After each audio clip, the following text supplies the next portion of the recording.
Bueno, voy a hablaros voy a intentar ser muy breve. Vais a ver una presentación con muchísimos números. Los números están porque se hacen, pero yo no quiero ni que los miréis, solo los que yo diga. Solo los que yo os diga, aquellos números que quiero que os fijéis, porque lo que quiero es transmitiros cuatro ideas muy básicas. No voy a incidir mucho en lo que es el programa de montas dirigidas, porque yo creo que ya lo sabéis todos. El fundamento o el objetivo es meter machos en el centro. En vez de meter machos, pues un poco buscándolos como se hacía antes, pues los genetistas diseñaron un sistema en el que, bueno, vamos a seleccionar las ovejas de las que queremos traer hijos al centro y las vamos a inseminar con machos del centro con los que nosotros queramos. Vamos a decir, esta oveja, este es el macho que le corresponde en función de pedigrí, de genotipo, de línea padres fundadores, incompatibilidades y demás. El objetivo, pues incrementar y homogenizar el valor genético medio de los animales presentes en los centros de inseminación. Fijaros que siempre estamos hablando de medio, ¿eh? Parece una tontería, pero es muy importante, porque es en lo que ese concepto de media, de mejorar la media, es el que fundamenta toda la planificación y la organización del programa. Ampliar la variabilidad genética de los animales y reducir con ello el riesgo de consanguinidad. Si nosotros, imaginaos que queremos meter los mejores hijos de las mejores ovejas que haya en vuestras explotaciones, obviamente las mejores ovejas los vais a inseminar con los mejores machos del centro, con los superélite. Eso reduciría mucho el origen de los padres y la genética de la que vamos a meter en el centro. Por eso lo que hacemos es seleccionar dentro de la población las mejores ovejas y cruzarlos no solo con los 6 primeros machos que hay, sino con todos los machos mejorantes. Bueno, os voy a explicar un poco ahora. Y aumentar el número de familias de sementales para su uso en inseminación artificial, estableciendo el ideal en torno a 20 familias. Bueno, el fundamento es este, ¿no? Dentro de la selección de los mejores individuos, cruzar los de mayor valor genético con los de menos y los de menos con los demás, de tal manera que intentamos que la media de la población sea lo más homogénea posible. Eso a veces se consigue y a veces no, y ahora os explicaré por qué. Se inicia el programa en el año 2012 y desde el principio, cuando empezamos a ejecutarlo, nos damos cuenta que hay una serie de efectos operativos que no se tuvieron en cuenta a la hora de diseñar el primer programa, la primera campaña en el 2012. Los principales, bueno, ahí los veis, lo he puesto en pequeñito, pero básicamente los podéis leer. Bueno, quejas por parte de los ganaderos. Bueno, yo entiendo que es el primer año que se hace esto y, claro, que tú tengas tu oveja más 100 y te digan que le tienes que ponerle semen de un macho más 60, pues llama un poco la atención, ¿no? Aparte que tampoco se había establecido ningún tope de animales por ganadería, de tal manera que hay un ganadero, no está aquí hoy, pero de las 200 ovejas que había seleccionadas, pues él solo tenía 80. Claro, eso es cargar el programa en muy pocos ganaderos, ¿verdad? Eso no se había tenido en cuenta. Aparte que imaginaos que salen la mayoría de los machos de esa explotación y tienen un problema sanitario y no podemos traer ninguno. Los principales defectos, bueno, los principales problemas los tuvimos y los detectamos a la hora de trabajar con el centro. Y os voy a explicar. Básicamente fueron 2. Primero, los acoplamientos se habían hecho en base al valor genético. De tal manera que había ganaderos que el óptimo era, pues tenían 15 o 20 ovejas y estaban acoplados con 9, 10, 11 machos distintos. Claro, hacer saltar 11 machos para 15 ovejas, 2 dosis de uno, 1 de otro, 3 de otro, eso en el centro pues paraliza el sistema. Y menos mal que el primer año solo fueron 200 y no había sido un caos. Eso es lo primero. Y lo segundo, que los machos no siempre funcionan. Y no se había contemplado la posibilidad de tener sustitutos. Entonces se suplieron muchas inseminaciones pues un poco al momento, ¿vale? Esos son los primeros errores que se vieron, que no eran de programación del programa en sí, es decir, del trabajo de los genetistas, sino no haber pensado a la hora de la ejecución los problemas que nos podíamos encontrar. Entonces, en el 2013, en la siguiente campaña empezamos a introducir una serie de mejoras, una serie de novedades. La primera fue establecer un límite de ovejas por rebaño de entre 25 y 30, ¿vale? Unos años estamos trabajando con 25 o 30, ¿vale? Con eso, pues, evitamos cargar todo el peso del programa en unas pocas ganaderías y además aumentamos el número de ganaderías que participan en el programa. También damos más posibilidades a más socios de que puedan llevar machos al centro, ¿verdad? Escogimos una serie de hembras reserva, aparte de las titulares, de hembras reserva por explotación, porque solo se venían a ejecutar aproximadamente el 60% de las inseminaciones que se programaban. Luego os lo voy a poner en resultados. Se redujo el número de machos seleccionados para los acoplamientos por explotación. Entonces, se acoplaron las ovejas con los machos en función del valor genético medio de las ovejas que se seleccionaban, de manera que por muchas ovejas que tuvieses, como máximo tuviesen que hacer saltar 4 machos. Entre 2 y 4 machos establecimos, para facilitar el trabajo en el centro. Y bueno, se aumentó el umbral genético, bueno, pues porque se pudo hacer. En el año 2014... continuamos con la misma línea, pero se nos ocurrió introducir un factor nuevo que es el que más polémica y, bueno, con el que más he debatido, por no decir discutir con algunos de vosotros, que es el tema del genotipo. El genotipo. Daos cuenta que la normativa nos obliga a los machos que entran en el centro de selección tienen que tener al menos un alelo ARR. Eso nos obligaba a que si no queríamos perder machos, porque en el año 2012 se perdieron muchos machos porque no tenían un alelo, porque ese factor no se tuvo en cuenta. No porque no se pensase, sino porque se decidió no introducir. De hecho, están los genetistas, saben que le hemos dado muchas vueltas a si meter esto o no meter esto, y lo hemos hecho ya cuando tenemos un número de machos homocigóticos R1 con un cierto valor genético para poderlo meter y para poderlo utilizar y para poderlo introducir como variable a la hora de programar los acoplamientos. La duda que teníamos es si esto nos iba a suponer pérdida de valor genético. Y luego veremos lo que ha pasado. Para la campaña de 2015, las dos principales novedades fueron que introdujimos, perdón, es que no sé cómo va el puntero, perdonadme, introdujimos los acoplamientos divididos en 2 grupos. Como nos dimos cuenta, bueno, ya os voy a contestar la pregunta, como nos dimos cuenta de que en realidad sí se perdía valor genético, no mucho, pero algo se había perdido, por lo menos no habíamos conseguido incrementar del segundo al tercer año como queríamos, incluso habíamos puesto a los niveles del 12. Pues decidimos acoplar las ovejas en 2 grupos. El primer grupo de ovejas homocigóticas, como habíamos hecho el año anterior, con los machos que teníamos. Y el segundo grupo cogimos dentro de las mejores ovejas de la asociación, las que tenían al menos un alelo, y las acoplamos con machos homocigóticos R1. Y la segunda novedad muy importante, muy interesante que introdujimos y que nos gustaría potenciar es que introdujimos el acoplamiento de ovejas con semen congelado. Es decir, aquellos ganaderos que en años anteriores habían hecho inseminaciones autouterinas, sus ovejas las acoplamos tanto con fresco como con congelado. Con congelado cogíamos machos que o bien estaban muertos, o bien no estaban muertos pero no estaban en el centro, porque habían tenido que salir por razones sanitarias o lo que fuese, pero teníamos dosis congeladas. Tenían fiabilidades muy altas, valores genéticos muy altos y estaban ahí muertos de risa.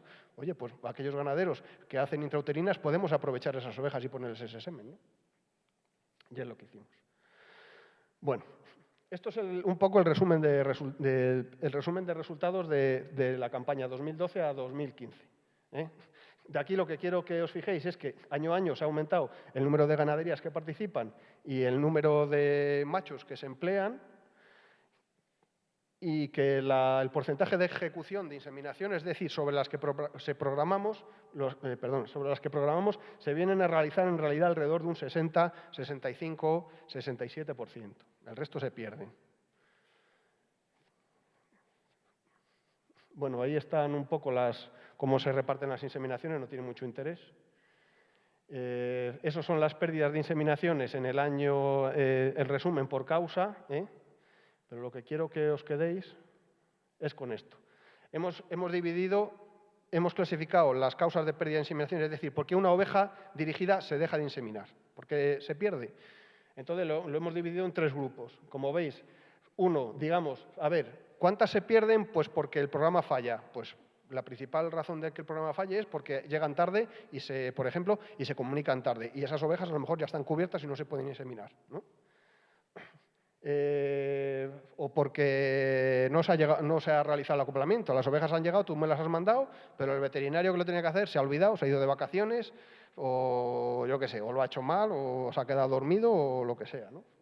Y luego las causas de que las inseminaciones no se lleven a cabo debidas pues al manejo en la explotación, ¿no? Y como veis, son prácticamente el mayor grupo de ellas, ¿no? O sea, de ese 60%, de ese 40% que no se hacen, el 90% es o porque estaban ya cubiertas, o porque no se han inseminado, o porque el ganadero no se ha acordado de que estaba y no la ha metido en el lote. O sea, razones no achacables directamente a lo que es la organización, la programación y la ejecución del programa desde el punto de vista técnico. Este año 2016, bueno, pues tampoco voy a aburrir con números. Básicamente hemos seguido en la misma línea. Potenciar las inseminaciones que os han congelado, seguir con los dos grupos, como teníamos algún macho R1 más y que podíamos utilizar para coger mejores ovejas, pues lo hemos hecho. Eso es el resumen de entrada de machos en estos años, desde el 13 hasta el 14, hasta el 15, que son los machos de las campañas 12 a 14. Daros cuenta que, bueno, teniendo en cuenta esas las que se hacen en junio y paran en noviembre, las inseminaciones del programa de montas dirigidas del 13 son los machos que entran en el 2014, para que os hagáis una idea, ¿no? Ahí están las causas de pérdida, o sea, por qué los sementales que tenemos en las explotaciones que han salido de monta dirigida no pueden entrar al centro, para que os deis cuenta de la importancia del MAEDI. Ahí quiero que os deis cuenta de las bajas debidas a MAEDI. Pérdidas en origen. Y esos son los machos que han entrado este año, que son de la campaña del 2015. El porcentaje de machos homocigóticos que han entrado este año, machos ARR, es del 40%. El año pasado fue casi del 70%. Este año son algo menos porque, bueno, pues porque la naturaleza es así. Porque en realidad lo tenemos programado para que el 50% de los acoplamientos sean homocigóticos. El índice de pedigrí medio de los animales es el 96,7, el medio. Una notable mejoría sobre los resultados de estos años, que ha subido de 72 o 73, subió a 86, luego bajó otra vez a 73 y ahora estamos en 96,7, el medio. Y eso es consecuencia directamente de haber introducido la variable de los dos grupos de inseminación. Esas son las pérdidas en este año. Aquí no voy a entrar mucho porque en realidad esto necesito todavía procesar los datos, porque sí que he notado una considerable reducción de las bajas por el MAEDI, y yo quiero achacarlo a que hemos hecho el mayor esfuerzo posible para traer los animales entrar en el centro con 4 meses de edad aproximadamente. Eso es el porcentaje de bajas que tenemos en el centro de testaje.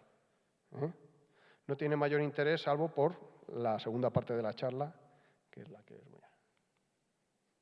Bueno, entonces nosotros cuando nos planteamos el programa de montas dirigidas, pues no lo hacemos al tuntún. O sea, hasta ahora hemos tenido la limitación del espacio en el lazareto, en el que, bueno, apenas podíamos meter 40 animales al año, porque es que no había sitio. Ahora que vamos a poder meter muchos más machos, pues el cálculo de las inseminaciones, de los machos que necesitamos y las inseminaciones necesarias para obtener ese número de machos adquiere mayor importancia. No os voy a aburrir. Básicamente, bueno, que os quede la idea de que con el censo que tenemos, la obligación de inseminar el 25% del censo de reproductoras, y teniendo en cuenta el número de dosis necesarias por macho para poderlos testar, se podría establecer que un número óptimo, idóneo, casi ideal para testar machos sería de 75 al año, testados. Claro, para testar 75 machos hay que tener en cuenta cuántos tenemos que meter. Entonces, para eso es importante saber cuántos perdemos en el centro, cuántos se nos caen en las ganaderías Y luego, pues otra serie de factores, como por ejemplo la mortalidad, no solo los que perdemos a las ganaderías por motivos sanitarios, esos que se nos hablan de MAEDI o de anticuerpos de Border, sino también pues qué mortalidad tenemos en origen en las ganaderías, el porcentaje de fertilidad de las distintas técnicas, tanto en semen fresco, en inseminación cervical como intrauterina, el ratio machos-hembras. Todos estos factores los hemos tenido en cuenta a la hora de calcular cuántas inseminaciones necesitaríamos para obtener, o sea, para testar al final 75 machos, a los que tienes que sumar los que pierdes en el centro, los que pierdes en origen, la fertilidad, como os digo, y el porcentaje de inseminaciones que se hacen o no. Entonces, no os voy a aburrir con los supuestos, porque en realidad lo que hemos hecho ha sido analizar los datos que tenemos recogidos desde el año 2012 al 2015, hacer una media y hacer un estudio, digamos, prospectivo de con cuántas inseminaciones conseguiríamos o obtendríamos los resultados que necesitamos, esos 75 machos, siguiendo la línea actual o intentando introducir mejoras en distintos puntos. O bien mejorar ese 90% de inseminaciones que se pierden en las ganaderías, reducir las pérdidas en el centro de testaje, por ejemplo. Ahora con el lazareto nuevo tenemos ya diseñado un programa sanitario que creemos que va a reducir mucho las pérdidas sanitarias, fundamentalmente de MAEDI, como habéis visto ahí, y también las pérdidas, también por MAEDI, fundamentalmente en las ganaderías de origen. Entonces, no os voy a aburrir con los opuestos que hemos calculado, porque esto es una patata, se lo puse a los de la Junta Directiva en su día, yo creo que les volví un poco locos. Pero lo que quiero que os quedéis es con lo siguiente. Quiero que os deis cuenta, y estos son números, no son números ficticios, es decir, tampoco a la hora de plantear una mejora tampoco hemos querido ser muy ambiciosos. Quiero decir que tampoco hemos considerado, no, de ese 95% lo vamos a reducir a que, no. Hemos dicho, ¿qué pasaría, por ejemplo, si en vez de conseguir el 60, el 65, el 67% de inseminaciones realmente realizadas, pues pudiésemos conseguir el 70-75, que tampoco es ningún disparate. Lo que quiero que os deis cuenta es de que para poder testar esos 75 machos al año, lo podemos hacer con las cerca de 1000 inseminaciones que hemos programado este año. Pero si introducimos mejoras en distintos puntos de la cadena, lo podríamos llegar a hacer con esas 600... Es que como no me lo sé de memoria y cada día veo menos, me vais a perdonar. Con esas 605 que hay ahí. La diferencia entre hacerlo con 1000 o con 605, pues es muy fácil. Tú te coges, las ordenas en un Excel, de la 1 a la 1000, y las 400 de abajo te las quitas. Con lo cual, los índices de pedigrí resultantes, pues mejoran. Yo he hecho un cálculo aproximado, no lo he querido poner porque lo he hecho el otro día muy deprisa, pero calculo que la diferencia entre esas 1000 y esas 600 podría ser del orden de 10 o 15 puntos de pedigrí. Que parece una tontería, pero no lo es. Propuestas de mejora. Bueno, pues en la línea que os he planteado, lo primero que hemos considerado, y además lo hemos comprobado, es que el empleo de semen congelado supone una serie de ventajas tanto desde el punto de vista estratégico como operativo. Me voy a explicar. Reduce la pérdida de inseminaciones debido al funcionamiento y rendimiento de los sementales del centro, al no depender de la respuesta diaria de los animales. Es decir, para que os entendáis, todos aquellos que tenéis dirigidas, y las habéis tenido este año y el año pasado, creo que también lo teníamos así planteado, cuando llega el acoplamiento os llega, estas son las ovejas, estos son los machos, y os llega una lista de suplentes. La lista esa de suplentes que os llega, ¿quién tiene dirigidas por aquí? ¿Quién las ha tenido hace poco? ¿Jesús? Venga, levanta la mano. Te llega una lista de suplentes. Los suplentes son para sustituir en aquellos casos que el titular no ha funcionado. Entonces, claro, el acoplamiento FETEN, el ideal, el de mayor pedigrí y el de que tiene menos consanguinidad, bueno, consanguinidad no tiene ninguno, pero te quiero decir, los que están mejor diseñados, el ideal, el de mejor pedigrí, es el titular. Si el titular ese día no falla y hay que utilizar un segundo o un tercer suplente, pues entonces los resultados del programa, obviamente, no pierden, porque está todo calculado para que los índices de pedigrí de los acoplamientos siempre estén por encima de 70, pero no es el ideal. Con el semen congelado eso no nos pasa, porque no dependemos de que el macho ese día salte o no salte, o incluso que el semen valga o no valga. Es coger la pajuela y ponerla. Aparte, como tampoco dependemos del número de machos que necesitemos, porque ese día para la ganadería que sea, no pararíamos al centro. Si tú para 20 ovejas necesitas semen de 20 machos, porque son los ideales, los cogemos del tanque y las ponemos. No dependemos de esa limitación que os acabo de hablar de 2 a 4 machos, que ha habido que ponerla, porque si no, era un caos. O sea, el otro día hubo 3 dirigidas en el centro y hubo retrasos en las dosis, pues porque eran muchas ovejas y muchas dosis, muchos machos que hacer saltar. Y luego, aparte, el mayor porcentaje de fertilidad, un índice de fertilidad de la técnica intrauterina sobre la cervical también nos hace que podamos realizar conseguir el objetivo de 75 machos incluso con menos inseminaciones de las que os he puesto ahí.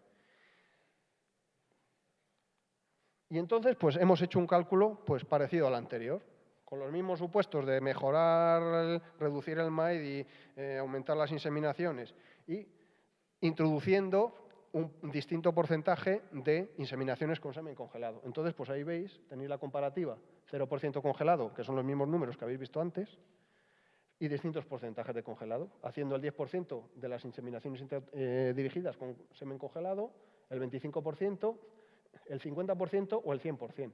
Y como veis, pues ya, hombre, en el caso extremo se podrían conseguir los mismos 75 machos con 400 dosis. O sea, de esas 1000 ya no solo te quitas 400 de abajo, sino que te quitas 600. Bueno, esto es lo mismo, pero... Propuestas de mejora, más propuestas de mejora. Bueno, pretendemos profundizar en el estudio de la actitud de los animales seleccionados como padres de futuros sementales. En los machos, el estudio del grado de fertilidad de los donantes a fin de poder adaptar el número de inseminaciones a programar para cada macho. Lo que pretenderíamos en un futuro es tener datos de fertilidad de los machos porque, claro, dependiendo de la fertilidad, para conseguir 5 hijos en el centro, pues de unos machos tendré que hacer 40 inseminaciones y de datos a lo mejor con 15 o 20 me sirven, ¿no? Luego, en el caso de las hembras, la morfología mamaria, esto ya se ha hecho este año. Este año ya en las ovejas que tenían caracteres indeseables o caracteres extremos en la morfología las hemos retirado. Actitud al ordeño y estudio de la influencia de la edad de los animales en la fertilidad y resistencia a enfermedades como el MAEDI. Eso es un futurible, pero también nos gustaría introducirlo en el programa. Y bueno, mejoras a la hora de comunicación y tratar de evitar pues, que se pierdan inseminaciones, pues, o porque cuando llamo, oye, ¿tienes dirigidas? Coño, pues no sabía nada. Joder, te mandé un correo electrónico en marzo, te llegó una carta, pues no la he visto, pues no me he enterado, pues no la he leído, pues no me da cuenta. Y sobre todo, una cosa que sí que me gustaría comentaros, yo sé que la mayoría de vosotros, y esto ya no es a la hora de hacer las inseminaciones, o programarlas, sino a la hora de tener localizados los machos para traerlos al centro lo antes posible. Mirad, os voy a explicar. ¿Tengo tiempo? Sí. Hemos comprobado, o más o menos tenemos la idea de que la edad ideal para pedir el sangrado sanitario a los animales y meterlos en el centro, llevarlos al centro, ronda entre 3 meses y medio y 4. Hace 2 años procuramos sangrar a los machos muy jovencitos. Y no voy a volver atrás, porque ya os he dicho que no quiero aburriros de números, pero el porcentaje de animales que perdimos por la enfermedad de Border, principalmente anticuerpos, llegó a ser tan importante como la del MAEDI. Entonces, claro, nosotros nos preocupamos, digo, a ver si vamos a tener un problema de Border por ahí en las explotaciones y no le hemos dado la importancia que tenía. Bueno, hemos hablado con especialistas, con técnicos. Realmente el Border es una enfermedad que de forma más o menos subclínica está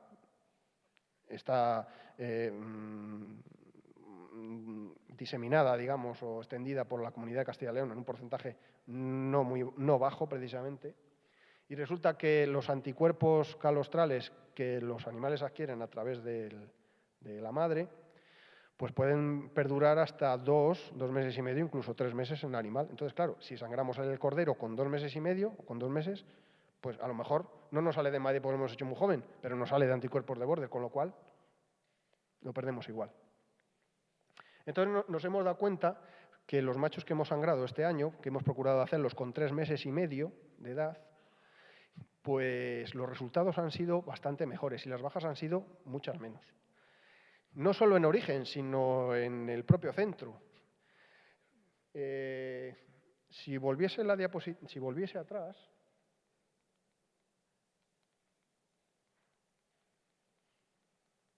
Es muy significativo, ya os digo que lo tengo que analizar detenidamente, pero si os fijáis en... ¿Dónde está?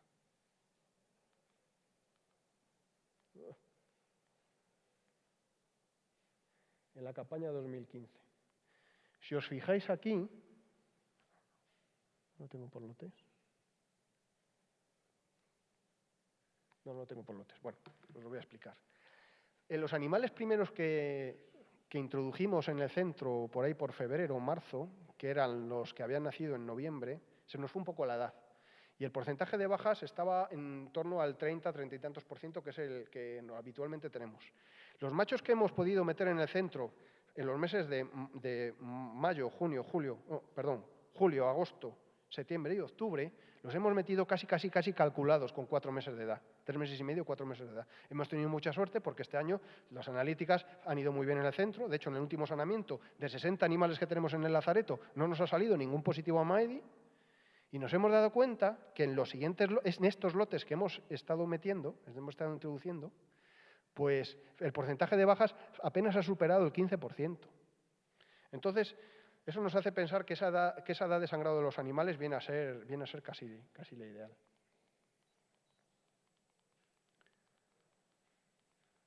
Y todo este rollo que os he contado, ¿a cuenta de qué viene? Bueno, pues que nos gustaría que sé que cuando os paren las ovejas, cuando tenéis las parideras, le pasáis prácticamente todos, los partos al controlador. Y el controlador lo manda a la asociación. Claro, a veces esos partos nos tardan en llegar a nosotros un mes, 3 semanas, mes y algo. El primer control se hace al mes del parto, ¿no? No me equivoco, ¿no? Así. Nos gustaría que desde la asociación, al menos aquellos que tenéis ovejas de monta dirigida, que inmediatamente registraseis la fecha de parto o la cría y que la enviaseis rápidamente a la asociación. A nosotros lo que nos gustaría es saber, en cuanto ya tengáis todas las ovejas dirigidas paridas, a los 10 días, nosotros ya tener esos datos cargados. Simplemente con saber la fecha de parto de la oveja y el sexo de la cría, ya si nos pusieseis la identificación sería la bomba, pero con saber el parto y el sexo de la cría, eso adelantaría mucho, o sea, ganaríamos mucho tiempo para poder intentar sangrar esos animales o meter en esos animales, llevarlos al lazareto justo con esos 3 meses y medio, 4 meses de edad, que creemos que es lo ideal. Y ahora ya, para finalizar, pues he querido poner dos diapositivas, una en cuanto al tema del genotipo, y le pedí a Geles que me hiciese una suposición. Bueno, vamos a ver, ¿qué pasaría ahora si quitásemos lo del genotipo del programa? ¿Ganaríamos realmente valor genético? Porque hay ganaderos que, bueno, tertulias en debates dicen, hombre, claro, es que si limitas las ovejas a que sean solo R1, pierdes genética. Bueno, vamos a valorarlo. Entonces cogimos y dijimos, vamos a ver, las 960 ovejas aproximadamente que hemos acoplado este año. Los machos son los mismos. Vamos a ver el valor genético medio de las ovejas, ¿no? Y tenemos las del grupo 1 y las del grupo 2. Y el valor genético de las ovejas medio es de 101,16. Vale. Ahora vamos a imaginar que nos quitamos el ARN, es decir, que no tengan por qué ser homocigóticas, sino que simplemente con que tengan un alelo RR, que nos valga. Bueno, pues efectivamente, el valor genético de las ovejas pues sube a 104,30, ¿vale? Pero claro, se nos escapa un detalle, que es que si quitamos si ninguno de los dos animales es homocigótico, vamos a tener aproximadamente un 25%, ese que aparece ahí lo tenéis, esto es genética mendeliana. No será el 25 porque algunos de los machos serán R1, pero bueno, rondará en torno al 15 o el 20%.